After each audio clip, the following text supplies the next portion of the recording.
para nosotros y que el mensaje de hoy de algún modo pueda ayudarnos a ser mejores cristianos, mejores servidores de nuestro Señor. Quiero invitarlos a abrir ahí en sus Biblias, en el libro de Hechos de los Apóstoles, en el capítulo 13, y vamos a poner ahí la atención en el versículo 36. Hechos de los Apóstoles, el capítulo 13, verso 36. Hoy quiero hablarles un mensaje que le vamos a llamar generación de ojos secos. Ese va a ser nuestro tema hoy, generación de ojos secos. Veamos qué dice la palabra Hechos 13, verso 36. Dice, porque a la verdad David, habiendo servido a su propia generación, según la voluntad de Dios, durmió. Quiero subrayar que el texto dice que David sirvió a su propia generación. Todos nosotros tenemos memoria de David como el gran guerrero en el campo de batalla que pudo vencer a Goliat. Nosotros recordamos a David también como rey. Recordamos a David también como el gran salmista del pueblo de Israel. Pero muy pocas veces le hemos puesto la atención que la Biblia lo califica a David como un siervo, alguien que sirvió a su generación. Y esa expresión es todo un desafío para nosotros, porque nosotros también estamos puestos para servir a nuestra generación. Ahora en este mismo capítulo 13 de Hechos, pero en el verso 32, quiero invitarles a que veamos cuál es la opinión de Dios en cuanto a David. Dice Hechos 13, verso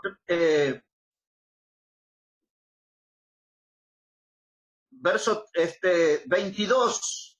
Dice, quitado les levantó por rey a David, de quien dio también testimonio diciendo, he hallado a David, hijo de Isaí, varón conforme a mi corazón, quien hará todo lo que yo quiero. Esta es la opinión de Dios. No es la opinión de la prensa religiosa. No es la opinión de una denominación evangélica. Es la opinión del mismo Dios en cuanto a su siervo, el que sirvió a su generación. Dios ahora dice que él es un varón conforme a mi corazón. En otras palabras, el corazón de David latía al ritmo del corazón de Dios. Y es esa la clase de corazón que nosotros necesitamos tener. Cada uno de nosotros en el servicio necesitamos tener un corazón que sea semejante al corazón de Dios. David sirvió a su generación. Esa palabra de servir es un término un poco extraño, porque vivimos en medio de una sociedad egoísta y aún la iglesia se ha contaminado con el egoísmo. Cada uno se mira a sí mismo, cada uno se preocupa por sí mismo y no se entregan en el servicio por otros. Otros no están bajo nuestra preocupación. Otros no son las personas que llaman nuestra atención. Otros no son el objetivo de nuestro trabajo. Y no estamos pensando en otros porque no estamos sirviendo correctamente en nuestra generación. Por eso en esta noche, al hablar este mensaje sobre una generación de ojos secos, vamos a estar mirando no solo la vida de David, sino de la vida de otras personas que tuvieron un corazón como el de Dios. Corresponde hacer la pregunta a esta altura, ¿hay alguien de los que estamos en esta comunión que tiene el corazón como Dios? ¿Hay alguien así que se preocupa por los otros? ¿Hay alguien que tiene al prójimo como objeto de su amor? Porque Dios lo expresó en Juan 3:16, cuando dice la Escritura que de tal manera amó Dios al mundo que nos ha dado a su Hijo unigénito. Allí quedó expresado el amor de Dios, el alcance del amor de Dios. El amor de Dios fue por las personas, el alcance del amor de Dios era por todas las personas que estaban en el mundo, y la prueba de ese amor es que Él nos dio a su Hijo unigénito. Ahora ustedes y yo estamos siendo llamados para servir a nuestra generación. Y si nosotros no servimos a nuestra generación, seremos parte de una generación de ojos secos. Hoy ya casi nadie está levantando la bandera del servicio. Aún en nuestros mismos cultos no escuchamos prédicas desafiándonos al servicio, desafiándonos al ministerio, desafiándonos a consagrar nuestra vida al Señor. Hoy ya casi nadie levanta esas banderas porque estamos viviendo en un tiempo donde la gran mayoría espera que otro hagan. Quisiera repetir eso. Lo que nos toca vivir es donde las grandes mayorías están esperando que otros hagan, pero nosotros estamos con muy poca disposición a hacer la obra de Dios y meter los pies en el barro y meter el sudor, la transpiración, el sacrificio para el progreso del Evangelio. Hay poca disposición porque hoy está dominando una generación de ojos secos, una generación que no se mueve ni se conmueve al ver la desgracia en la que el mundo se encuentra atrapado por causa de su pecado. Por eso en esta noche, al traer la palabra de Dios tiene que invitarnos a que haya un cambio en nuestra vida. La palabra de Dios tiene que invitarnos a que hagamos algo por nuestro pueblo, que hagamos algo por nuestra gente. Y lo mejor que podemos hacer es llevarles el mensaje del Evangelio. Un hombre que nació en el año 1829 y murió en el año 1912, él se llamó William Booth. Quizás sea un nombre desconocido para muchos de los que están en esta comunión. William Booth era un hombre de la iglesia metodista, pero algo no le gustaba a él porque la iglesia metodista en su tiempo había perdido el fuego y la pasión por las almas. Y entonces él, al ver el avance del pecado, él dijo, este mundo lo que necesita es un gran ejército de salvación. Y esa frase fue la que llevó a William Booth a fundar esa institución que hasta el día de hoy se conoce como el Ejército de Salvación.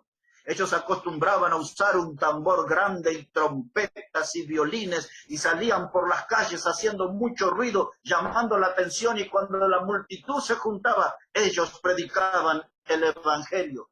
William Booth era un hombre que tenía pasión por las almas. William Booth era un hombre que había tomado un compromiso con Dios, igual que David, servir a su generación. Entre sus escritos se halló algo muy parecido a lo que le voy a decir. Quizás lo pueda citar de modo textual. Pero William Booth dijo que mientras hubiera niños hambrientos, dice él, yo pelearé. Voy a predicar el Evangelio. Yo pelearé mientras en este mundo haya niños hambrientos. Él dijo, mientras haya hombres que entren y salgan de la prisión, yo voy a pelear por ellos. Él dijo, mientras quede un borracho en las calles, yo predicaré, yo voy a pelear por ellos. Mientras haya niños que estén abandonados en las calles, yo voy a predicarles el Evangelio, yo voy a pelear por ellos. Y mientras solamente quede un alma perdida en las tinieblas, yo voy a pelear por esa alma y les llevaré el Evangelio. Pelearé, decía él, hasta el final. Un hombre que consagró su vida para servir a su generación. David, William Booth, en esta noche comienzan a ser los primeros ejemplos para nosotros, para despertarnos, para animarnos, para darnos un sacudón santo, o si usted prefiere, para darnos una cachetada divina, una cachetada celestial, para que despertemos y reaccionemos y podamos animarnos a servir a nuestra generación. Porque si no servimos a nuestra generación, seremos parte de una generación de ojos secos. Y ahora les voy a llevar otra vez a la palabra de Dios, para ver allí el ejemplo de hombres que hicieron la diferencia, hombres que hicieron una verdadera revolución espiritual en su tiempo. Cuando usamos la palabra revolución, estamos hablando de gente que logró cambiar, dar vuelta el sistema mundano establecido a través de servicio, a fuerza de servicio, a ejemplo de servicio a Dios, pudieron cambiar la sociedad en sus tiempos. El primer hombre de ellos que quiero hablar hoy se llama Nehemías. Nehemías, si todos pudieran acompañarme allí al libro de Nehemías en el capítulo 1, por favor. Nehemías, el capítulo 1. Y vamos a poner la atención en los primeros 4 versículos. Nehemías, el capítulo 1. Y comenzamos allí en versículo 1, donde la palabra de Dios dice de esta manera, Nehemías 1, verso 1, Ah, no, y dice, tenías, pero ya no pues, cosa va a venir mañana. hijo de Acalías, aconteció que en el mes de Quisleu, en el año 20, estando yo en Susa, capital del reino, vino Hanani, uno de mis hermanos, con algunos varones de Judá, y les pregunté por los judíos que habían escapado, que habían quedado de la cautividad, y por Jerusalén. Y me dijeron que el remanente y los que quedaron de la cautividad allí en la provincia están en gran mal y afrenta. Y el muro de Jerusalén derribado y sus puertas quemadas a fuego. Cuando oí estas palabras, me senté y lloré e hice duelo por algunos días y ayuné y oré delante del Dios de los cielos. Mis hermanos, les pido una especial atención para que ustedes puedan tomar esta idea y así van a agarrar lo que quiero transmitir en este mensaje. Vivimos en medio de una generación de ojos secos, que nada le conmueve y ya nada le mueve al servicio. Pero aquí Nehemías nos marca el ejemplo en tres palabras que tienen que adherirse a nuestra vida, tres palabras que tienen que adherirse a nuestro ministerio, tres palabras que tienen que adherirse a nuestra iglesia. Las tres palabras las encontramos en el versículo 4 que leímos, y es la palabra orar, llorar y ayunar. Esos tres términos tienen que volverse realidad en nuestra vida. Orar, ayunar y llorar. La noticia que recibió Nehemías, él estaba a 1200 kilómetros de Jerusalén. Él se enteró que los enemigos habían pasado y arrasaron con los muros de la ciudad. Todo se había vuelto ruinas y escombros. Las puertas que eran de madera habían sido consumidas por el fuego. Todo allí era ceniza también. Y eso era la evidencia que el enemigo había pasado y arrasado con todo. Nehemías se conmovió en su corazón y él quiso servir a su pueblo, quiso servir a su gente, quiso hacer algo por los de su sangre. Y la primera decisión que tomó fue orar, ayunar y llorar. Orar, ayunar y llorar. Nehemías tuvo que hacer un recorrido de 1200 kilómetros a caballo y él llegó allí a ver aquellas ruinas, aquellos escombros, él llegó a ver aquella ceniza, todo era un estado lamentable. Y ahora Nehemías tenía que motivar a su gente al servicio, así como yo estoy esta noche intentando de animarles a ustedes y de ayudarnos a presentar un desafío que incline nuestro corazón al servicio, a nuestra generación. Observe lo que dice Nehemías a su gente allí en el capítulo 2 y versículo 20. Nehemías, el capítulo 2 y el versículo 20. Dice la palabra de Dios aquí, y en respuesta les dije, el Dios de los cielos, Él nos prosperará, y nosotros sus siervos nos levantaremos y edificaremos. Nehemías le estaba hablando allí a su gente, a su pueblo, que el Dios de los cielos, Él nos va a prosperar. Nehemías estaba allí alimentando y fortaleciendo la fe de su gente. Y es ese nuestro trabajo como pastores, como líderes espirituales, alimentar y fortalecer la fe de nuestra gente para volcarnos al servicio de nuestro pueblo, del lugar donde Dios nos colocó. Nehemías allí estaba motivándolos, desafiándolos, llamándolos para el trabajo. Él dice, vamos a poner nuestra confianza en Dios. Él es el Dios de los cielos. Él nos va a prosperar. En otras palabras, Él va a derramar bendición. Pero nosotros vamos a tener que levantarnos y edificar. Nosotros nos levantaremos, dice Él, y edificaremos. Y esa expresión es una invitación a dejar nuestra comodidad. Es una invitación a dejar nuestro estado de confort, porque estamos muy cómodos, no estamos transpirando, ni siquiera nos estamos despeinando en la obra.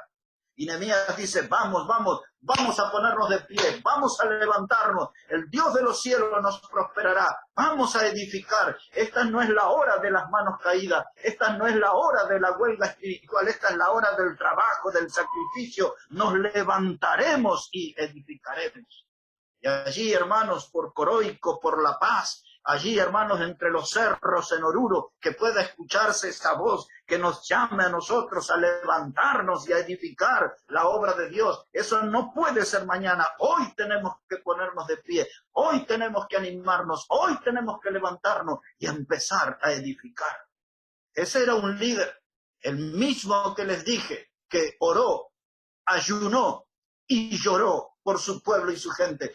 Y ahora puso los pies en el barro, y ahora les dio una voz de ánimo, y ahora les dijo, este es el momento, esta es la oportunidad. Nosotros, sus siervos, si se califica como tal, como siervo, entonces nos levantaremos y edificaremos.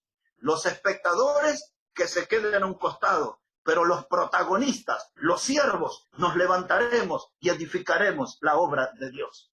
Ahora veámoslo ya en acción. Observemos ahora por un momento Nehemías capítulo 4 y el versículo 6. Nehemías el capítulo 4 y el versículo 6. Dice la palabra de Dios allí, edificamos pues el muro y toda la muralla fue terminada hasta la mitad de su altura, porque el pueblo tuvo ánimo para trabajar. Observe esa expresión. Dice, llegamos allí, levantamos el muro hasta la mitad. El pueblo tuvo ánimo para trabajar. Y es eso lo que necesitamos en nuestras vidas. Es eso lo que necesitamos en nuestro ministerio, en nuestra iglesia. Esta virtud que se llama ánimo. El ánimo es algo que escasea. El ánimo es algo que pocos tienen. Pero la obra se hace cuando tenemos ánimo en el corazón, ánimo en el alma, cuando tenemos ánimo para hacer las cosas para Dios. Y dice Nehemías aquí, el pueblo tuvo ánimo para trabajar. Hay mucha gente que a veces está animada para tomar un tiempo de vacaciones. Hay gente que está animada para tomar un vuelo en avión, en una flota, para conocer nuevos paisajes, nuevos lugares. Pero aquí hay que tener ánimo para trabajar, ánimo para hacer la obra de Dios. Y mire cómo este hombre, el mismo, el que oró, el que ayunó y el que lloró por su pueblo y su gente, ahora le vemos ya en el muro, avanzando ese muro, ahí en el capítulo 4 y en el versículo 3, hermanos. Si puede poner la atención ahí, por favor. Nehemías 4, verso 13, dice, entonces, por las partes bajas del lugar, detrás del muro, y en los sitios abiertos, puse al pueblo por familias, con sus espadas, con sus lanzas y con sus arcos. Y después miré y me levanté y dije a los nobles y a los oficiales y al resto del pueblo, no temáis delante de ellos, acordaos del Señor grande y temible y pelead por vuestros hermanos, por vuestros hijos y por vuestras hijas y por vuestras mujeres y por vuestras casas.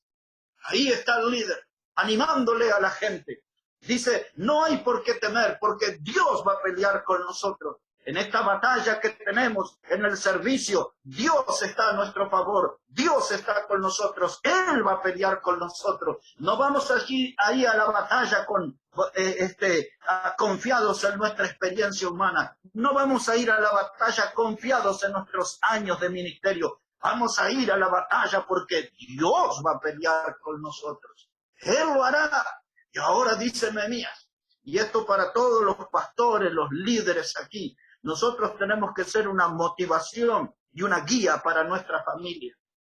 Aquí está el llamado de Dios. En estas palabras está el llamado de Dios para nosotros. Dice, pelead, pelead por vuestras esposas, pelead por vuestros hijos, pelead por las mujeres, pelead por vuestra casa. Hay que pelear por nuestra gente. Aquí, los pastores que están aquí, los predicadores en esta comunión, los padres de familia que están escuchando este mensaje, nosotros tenemos que marcar el camino a nuestra familia. Nosotros tenemos que dejar la huella bien marcada para nuestros hijos, para nuestros nietos. Tenemos que pelear por los de nuestra sangre. Dios nos ha confiado que les cuidemos. Dios nos ha confiado que les guiemos. Dios nos ha confiado que los edifiquemos, que los alimentemos en su vida espiritual, que los motivemos al servicio, no con palabras, sino con ejemplo, con huellas. Mis hermanos, es la hora de pelear por nuestra gente, por nuestro pueblo. Es la hora de pelear por nuestra familia.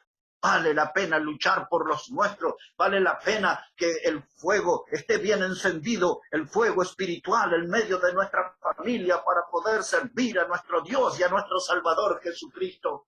Y ahora dice aquí Nehemías en el capítulo 4 y en el versículo 18. Si puede poner la atención ahí, por favor. Nehemías 4, verso 18.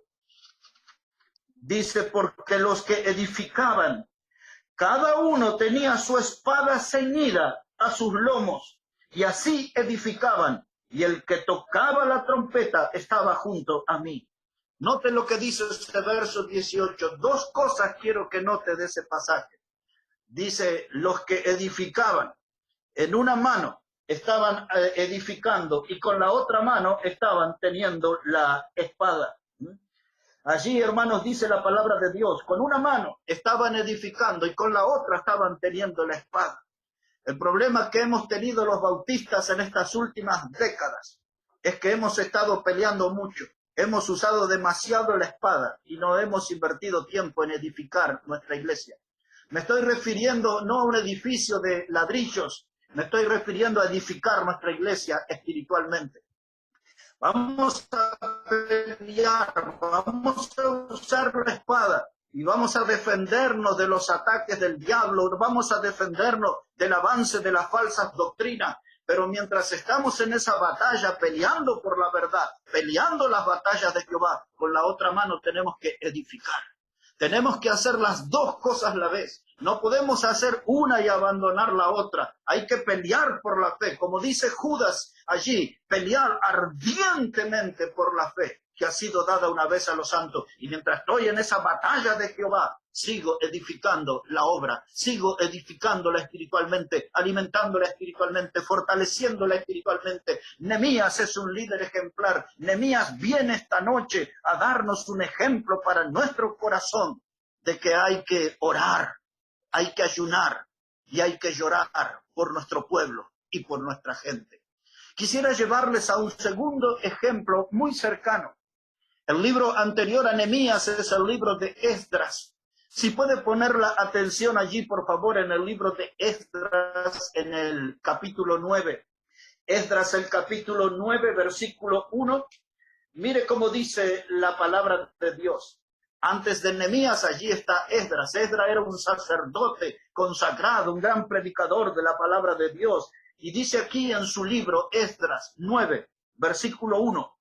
Dice, acabadas estas cosas, los príncipes vinieron a mí diciendo, el pueblo de Israel y los sacerdotes y levitas no se han separado de los pueblos de la tierra de los cananeos. Versículo 2, han tomado de las hijas de ellos para sí y para sus hijos, y el linaje santo se ha mezclado con los pueblos de la tierra.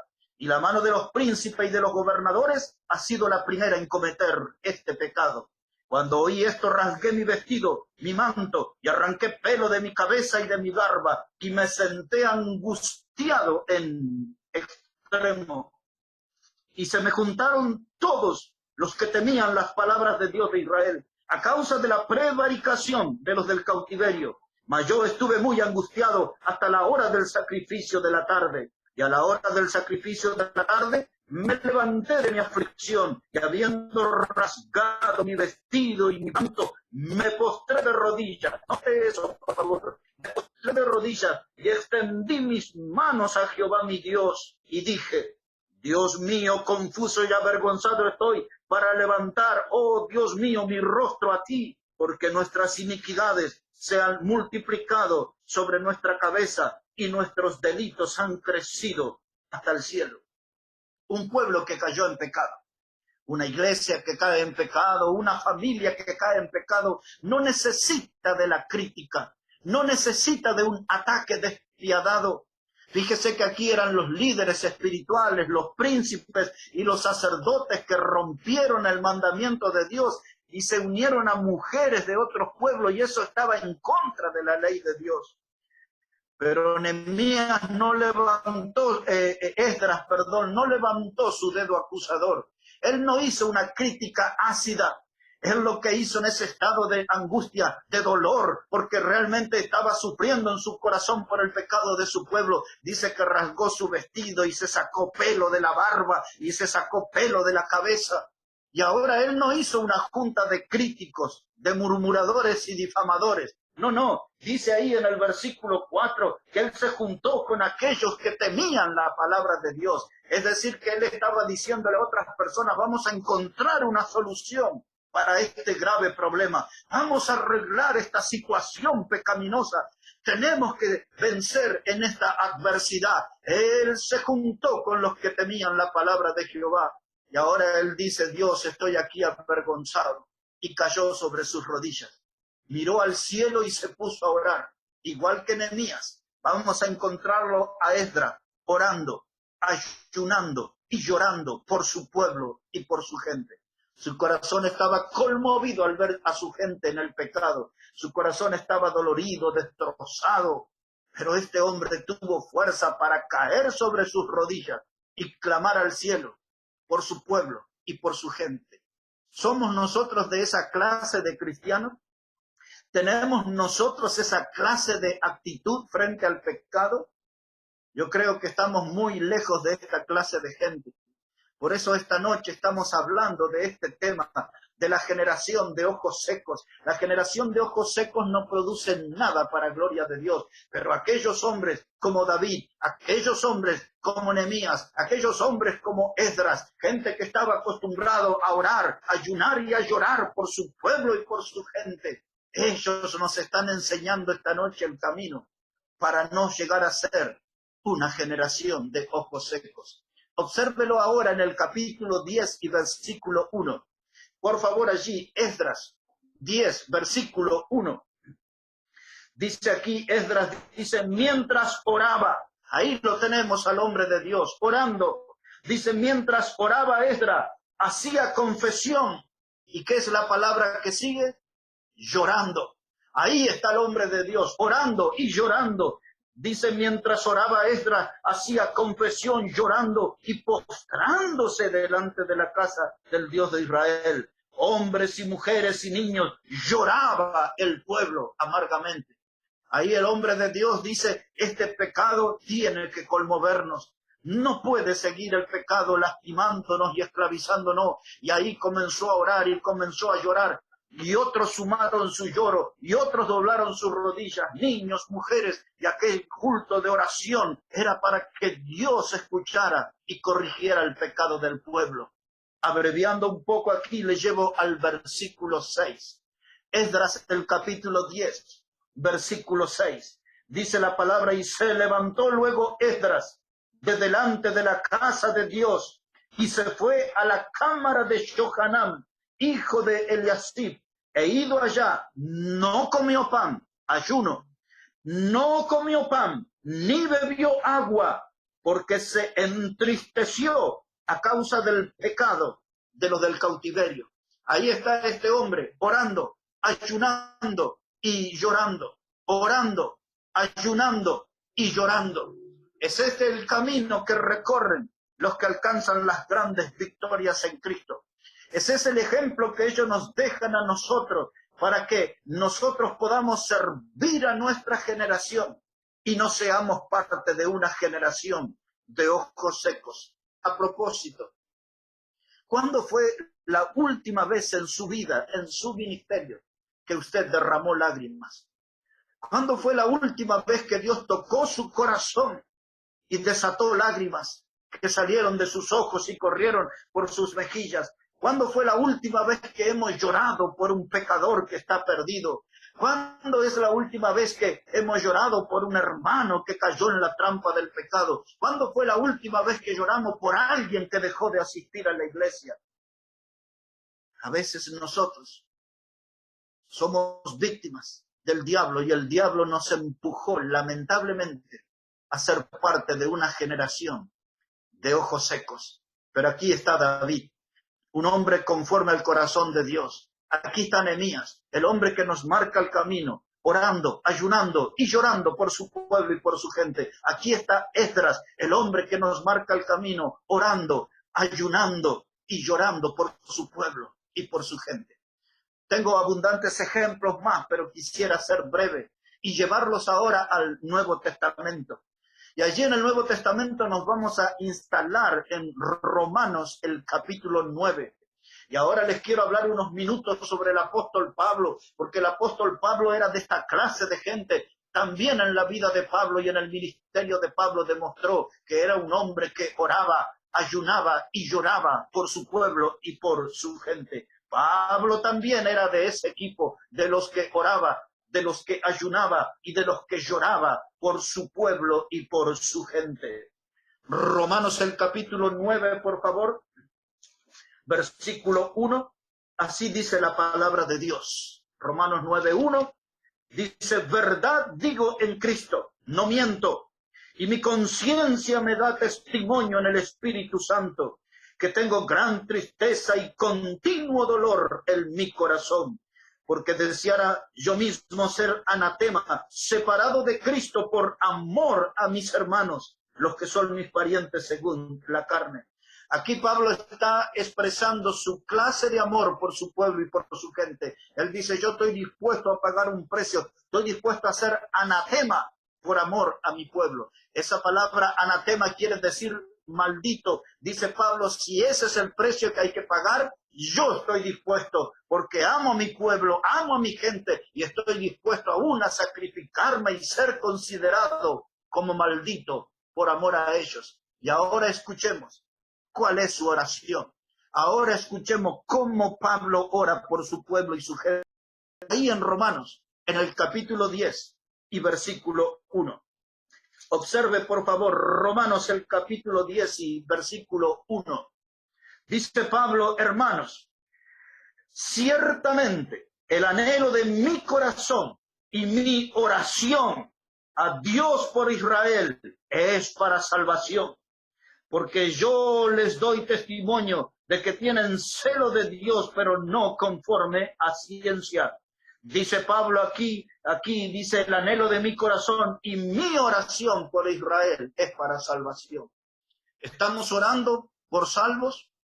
¿Estamos orando ahora cuando salgamos de esta cuarentena y volvamos a las reuniones en la iglesia? ¿Estamos orando ya pensando y apuntando al día del regreso a nuestros cultos para que haya salvo, para que almas nuevas vengan al conocimiento de Jesucristo? Hoy tenemos que estar orando. Ustedes van a ir ahí en Bolivia hasta el 30 de julio en esta cuarentena, pero seguramente, aunque le sea dinámica o no dinámica el nombre que le pongan, no estamos totalmente libres para reunirnos en Bolivia y tampoco aquí en la Argentina, pero ya podemos orar para el día en que se nos permitan abrir las puertas y que podamos ver almas nuevas y que podamos ver gente salvo por la gracia salvadora de Jesucristo. Ya hay que empezar a orar. No esperemos al día que podamos abrir las puertas del edificio. Oremos hoy, dice Pablo, el anhelo de mi corazón y mi oración es por la salvación de Israel. Hay que orar por Bolivia, hay que orar por las almas de Bolivia, hay que orar por las almas aquí en la Argentina. Nuestra oración tiene que ser por salvación. Este mismo hombre, Pablo, no lo vamos a buscar, solo vamos a recordar en Hechos 20, él se despide de la iglesia en Éfeso. Y él allí hubo lágrimas porque él les dio algunas advertencias de que después de su partida iban a entrar lobos rapaces que no perdonarían el rebaño. Él les dijo que allí tenían que ocuparse de los necesitados porque Jesús dijo, más bien aventurado es dar que recibir. Y después de esos consejos, los hermanos comenzaron a llorar. Y dice ahí en Hechos 20 que Pablo cayó sobre sus rodillas, lloró con los hermanos en aquel día. La gente se colgaba del cuello de Pablo y le daba besos porque pensaban que no iban a volver a verlo. Pero en medio de esa emotiva reunión o despedida, Pablo estaba sobre sus rodillas orando por su pueblo, orando por su gente. Pablo era un hombre de oración. Y ahora quiero que veamos juntos, ya lo hemos visto a Pablo orar aquí en Romanos, ahora quiero llevarlos allí a la carta de Corintios, segunda de Corintios, por favor, capítulo 2, verso 4, ese es uno de los pasajes que nos habla de las lágrimas de Pablo. Segunda de Corintios, el capítulo 2, versículo 4. Vea cómo dice allí la palabra de Dios. Segunda de Corintios, el capítulo 2 y el versículo 4. Dice la palabra, porque por la mucha tribulación y angustia del corazón os escribí con muchas lágrimas, no para que fueseis contristados, sino para que supieseis cuán grande amor os tengo por vosotros. Dice aquí Pablo, dice, les escribí con lágrimas. Cuando pienso en ustedes, ahí me florece el amor. Aquí me recuerda el amor solamente en pensar en ustedes. Y lo estoy escribiendo con lágrimas, emocionado porque oro por ustedes, emocionado porque ustedes han venido al conocimiento de Jesús por mi predicación. Son mis hermanos, son mi familia en la fe. Ahí vemos lágrimas del apóstol Pablo. Cuando nosotros allí, hermanos, leemos también en segunda de Corintios, en el capítulo 11, Pablo también habla en el verso 27 sobre los ayunos. Lo vimos en Romanos, orar. Lo vimos allí en Corintios, llorar. Y ahora aquí en Corintios también, segunda de Corintios 11, 27, lo vamos a ver, ayunar. Dice Pablo ahí contando las luchas de su ministerio, dice que él estuvo en trabajo, en fatiga, en muchos desvelos, en hambre y sed, en muchos ayunos. Ahí está, en muchos ayunos. Y Pablo era un hombre que estaba acostumbrado a participar de esos cultos de ayuno. Cuando usted lee, por ejemplo, en Hechos capítulo 13, del versículo 1 a 3, allí Pablo y Sila fueron separados para el ministerio. Pablo y Bernabé fueron separados para el ministerio. El Espíritu Santo dio una indicación clara que apartaran esos hombres para el ministerio. Y allí también hubo una reunión de ayuno y Pablo estaba allí. Pablo estuvo allí. Pablo era un hombre que, igual que Nehemías, igual que Esdras, Pablo era un hombre que estaba acostumbrado a orar, ayunar y llorar por su pueblo y por su gente. Espero que estén tomando esta idea en esta noche, porque esos hombres nos están marcando el camino que nosotros necesitamos recorrer. Necesitamos recorrer el camino de la oración, necesitamos recorrer el camino del ayuno, necesitamos recorrer el camino de las lágrimas, porque eso es lo que va a encender fuego en nuestro ministerio, eso es lo que va a hacer arder el fuego en nuestro corazón. Mis hermanos, si yo no ardo y tú no ardes, ¿quién va a iluminar a los que están en la oscuridad? Si yo no ardo y si tú no ardes, ¿quién va a alumbrar a los que están en la oscuridad? ¿Sabe qué, hermanos? Para los más nuevos que están en esta comunión hoy, yo quisiera decirles que la mejor forma de crecer en la fe, la mejor forma de crecer en el evangelio, la mejor forma de crecer en la obra de Dios, la mejor forma de crecer es de rodillas ante Dios. La mejor forma de crecer es de rodillas delante de Dios. Y déjenme unas palabras para los pastores. Para los pastores quisiera decirles que un auténtico guerrero tiene una sola opción: orar o morir. Un auténtico guerrero tiene una sola opción: orar o morir. Si usted es un guerrero de Dios y no ora por su pueblo y su gente, no ayuna por su pueblo y su gente, no llora por su pueblo y su gente, usted va a tener una vida espiritual muerta. La opción es esa: orar o morir. Cada uno somos dueños de la elección a hacer. Mis hermanos queridos, William Booth, de quien les estuve hablando, ellos fueron muy perseguidos. A ellos comenzaron a matar a su gente por predicar en las calles. La primera víctima fue una mujer. Le patearon en su estómago hasta hacerla morir. Pero ellos allí, cuando apareció esa mujer muerta, ellos adoptaron un lema muy simple, pero poderoso. Ellos no respondieron con maldición. Cuando apareció la primera mujer muerta en la fila del ejército de salvación, ellos comenzaron a saludar a todo el mundo diciéndole: que Dios te bendiga, que Dios te bendiga. Allí nació esa forma de saludo. Que Dios te bendiga, una forma simple, pero poderosa.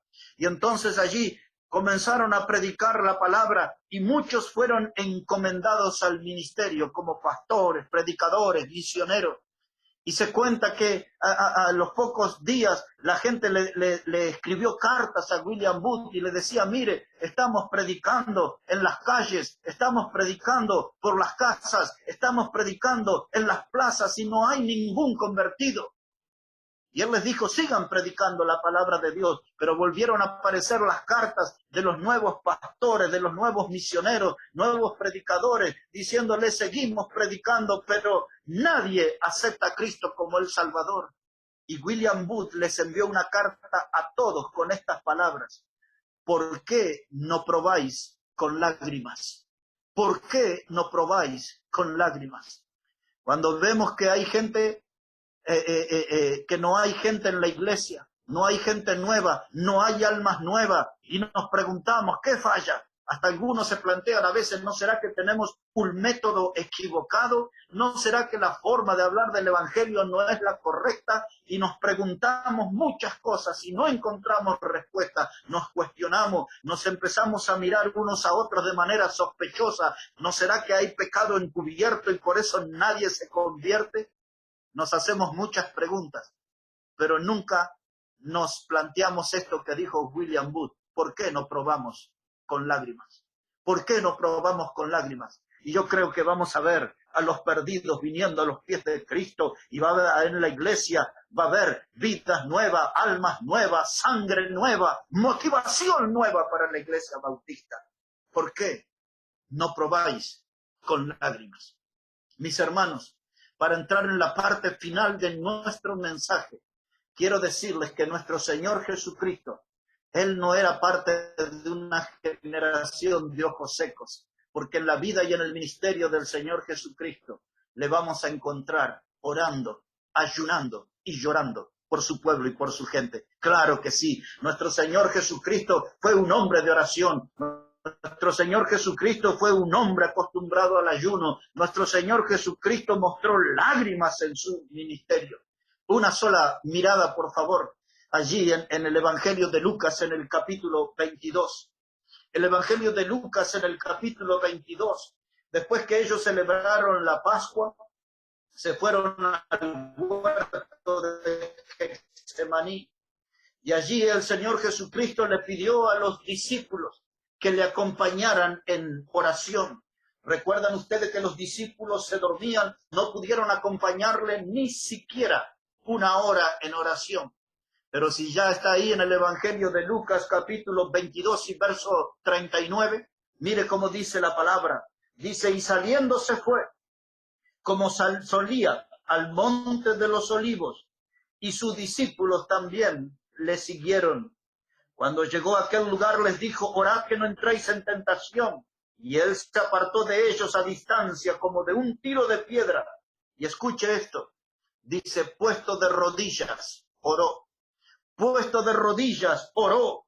Y ahora verso 42, dijo, Padre, si quieres pasa de mí esta copa, pero no se haga mi voluntad, sino la tuya. Y se le apareció un ángel del cielo para fortalecerle. Y estando en agonía, oraba más intensamente, y era su sudor como grandes gotas de sangre que caían hasta la tierra. Mire, hermanos, ahí lo tenemos al Señor Jesucristo puesto sobre rodillas. Nehemías estaba sobre sus rodillas. Esdras estaba sobre sus rodillas. Pablo estaba sobre sus rodillas. Y ahora nuestro Salvador estaba sobre sus rodillas. ¿Cuándo estaremos nosotros sobre nuestras rodillas, orando a Dios, ayunando delante de Dios, llorando delante de Dios? Aquí el Señor Jesucristo dice que Él oraba intensamente. La palabra agonía, no iba a explicar esto, pero lo voy a hacer. La palabra agonía, la palabra agón, es una palabra griega que se utilizaba en dos maneras. La palabra agón era lo que se utilizaba para un atleta de alta competencia, alguien que se entrenaba, que hacía grandes sacrificios, alguien que realmente tenía que entregar lo máximo. y a ese se le llamaba Agón. La palabra Agón se utilizaba también en el campo de batalla, cuando todos los soldados a un grito, allí al unísono, avanzaban al ataque, y entonces ahí estaban poniendo toda su fuerza, toda su energía en ese ataque, en la batalla. Ahí se usaba la palabra Agón. El Señor Jesucristo aquí estaba en agonía. Él estaba en una lucha con el Padre Celestial. Y en esa lucha, Él estaba clamando por nuestras almas. Él estaba pidiendo al cielo por misericordia y perdón de nuestros pecados. Y todos los que están aquí en esta comunión ahora tienen que poner atención a esto. Hace 2000 años atrás, allí en Getsemaní, el Señor Jesucristo oró por usted y por mí. Hace 2000 años atrás, allí en el huerto de Getsemaní, su nombre y mi nombre estaban en la lista de oración de nuestro Señor. Él estaba sobre sus rodillas, estaba en agonía, y dice la Biblia que él sudó como grandes gotas de sangre. Esto es un fenómeno que los médicos le llaman hematidrosis. La palabra hematidrosis, el sudar gotas de sangre, solamente le ocurre a una persona que está bajo un estado de gran presión o de tensión. Eso puede ser posible, sudar gotas de sangre, cuando alguien está bajo un estado de presión o de tensión. Y el Señor estaba en esa oración, una gran batalla, clamando al cielo por misericordia para usted y para mí. En otras palabras, Él estaba en esa batalla con Dios, pidiendo por la salvación eterna de nuestras almas. Me gusta ir al libro de Hebreos, esa carta de Hebreos, si puede ir ahí, ese es el último texto que vamos a leer. Hebreos 5, verso 7, ese pasaje que nos ofrece detalles de esta oración que Lucas no nos da. En Hebreos 5, 7 vamos a encontrar detalles de esta oración que Lucas no hace ese comentario. Observe conmigo, por favor, Hebreos 5 y el versículo 7. Hebreos 5, versículo 7. Y ese es nuestro texto final. Dice la palabra de Dios: y Cristo, en los días de su carne, ofreciendo ruegos y súplicas con gran clamor y lágrimas al que le podía librar de la muerte, fue oído a causa de su temor reverente. Note que esta oración que comenta el escritor de los Hebreos fue para al momento en que él habló a Dios, al que le podía librar de la muerte. Esa expresión está conectada con lo que Jesús dijo: Padre, si es tu voluntad, pasa de mí esa copa. Así que allí en esa oración, puestos de rodillas, había cuatro ingredientes que saborizaron esa oración de Jesús. Obsérvenlo conmigo de nuevo. Dice verso 7 que Cristo en los días de su carne ofreció ruego. Él estaba rogando al cielo: Padre, por favor, hazlo, Padre, por favor, ten misericordia, Padre, por favor. Había ruegos allí, y dice la palabra de Dios que había súplicas. Ahí estaba él, metido en esa batalla, suplicándole al Padre, tratando de tocar el corazón y la misericordia de Dios para que caiga sobre nosotros los pecadores. Ruego, súplica y clamor. No era una oración silenciosa, no era un murmullo entre labios, era una oración que se podía oír a cierta distancia, porque ahí había fervor puesto en esa oración. Era una oración con ruego, era una oración con súplica, era una oración con clamor, y por último dice que era con lágrimas, con lágrimas. Y ahí es donde debemos preguntarnos: ¿es esa la clase de oración que hacemos nosotros? Qué bueno que esta noche tenemos una Biblia para que nos enseñe. Qué bueno que esta noche tenemos una Biblia para que nos corrija. Tenemos una Biblia para que nos marque el camino de no ser parte de una generación de ojos secos, porque aquellos que son de ojos secos no podrán glorificar al Señor. Pero gracias a Dios por Nehemías, gracias a Dios por Esdras, Pablo y por nuestro Señor Jesucristo, que nos marcan el camino de cómo evitar ser parte de una generación de ojos secos y ser parte de una generación que esté movida y conmovida ante la situación pecaminosa del hombre.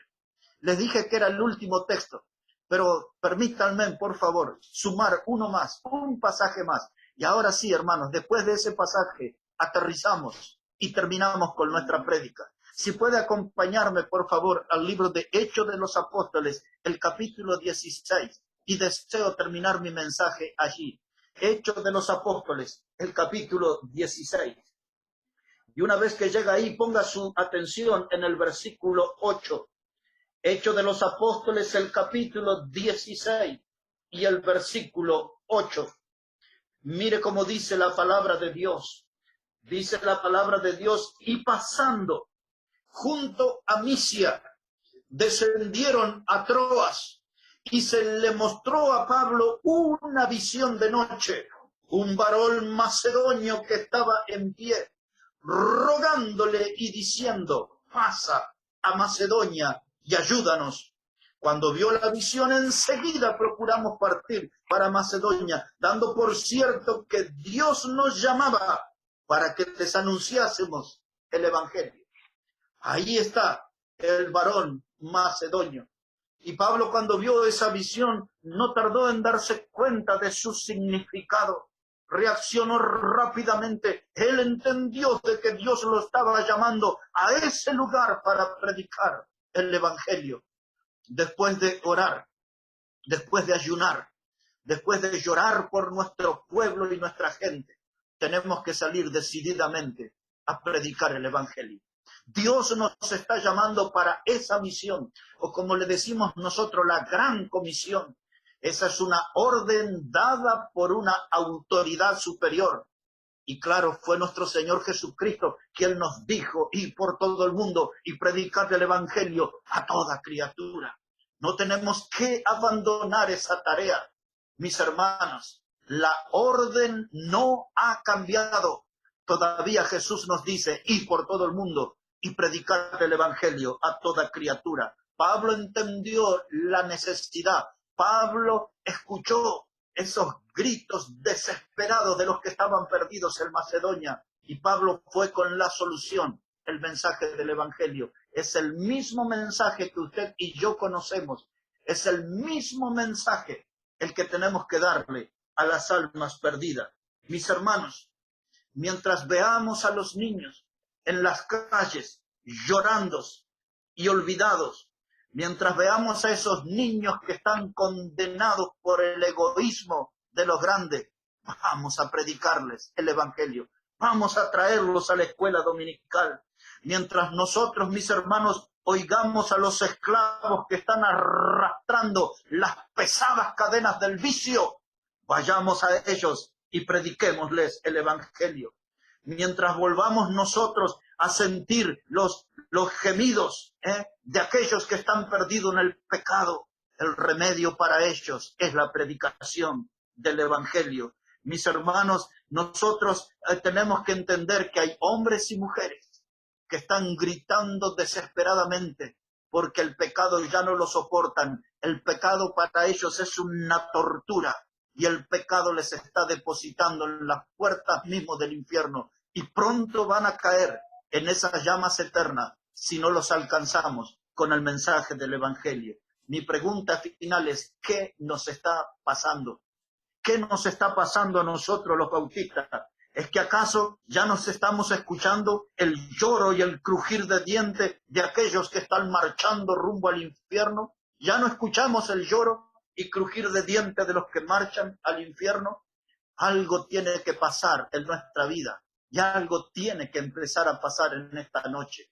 Y yo creo que lo que debe suceder es que nos animemos, que pidamos a Dios que nos ayude y nos ponga en el camino de Nehemías, en el camino de Esdras, en el camino de Pablo, en el camino de nuestro Señor Jesucristo, y que nos miremos en el espejo de esas vidas y los imitemos, orando, ayunando, llorando y predicando a nuestro pueblo y a nuestra gente. Yo creo que en eso tiene que andar nuestros pensamientos, En eso tiene que andar nuestra vida, para no ser parte de una generación de ojos secos y poder ser igualito a David, tener el mismo corazón como tiene Dios, igualitos a David, antes de morir, poder servir a nuestra generación. Que Dios bendiga su palabra, hermanos, y que bendiga sus vidas en esta noche.